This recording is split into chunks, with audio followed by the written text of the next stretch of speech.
তো যেমনটা দেখতে পাচ্ছ মারাত্মকভাবে গাড়ি জ্যাম হয়ে গেছে, লাইন পড়ে গেছে পেছনে।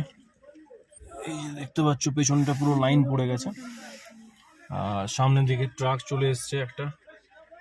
তো এই হচ্ছে এই রুটের ভয়ানক একটা সাইট। হ্যাঁ, তো আমরাও দাঁড়িয়ে আছি একদম খাদের কিনারাতেই, ঠিক আছে।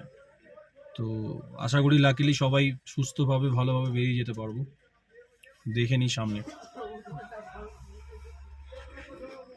এই দেখো সামনে হচ্ছে গাড়ি, এই হচ্ছে পাশে খাদ। আমাদের গাড়িটা একদম এরকম সিচুয়েশনে দাঁড়িয়ে আছে, সবাই লাইন পড়ে গেছে বেসিক্যালি লাইন পড়ে গেছে। পেছনেও দেখতে পাচ্ছ তোমরা একটা বড়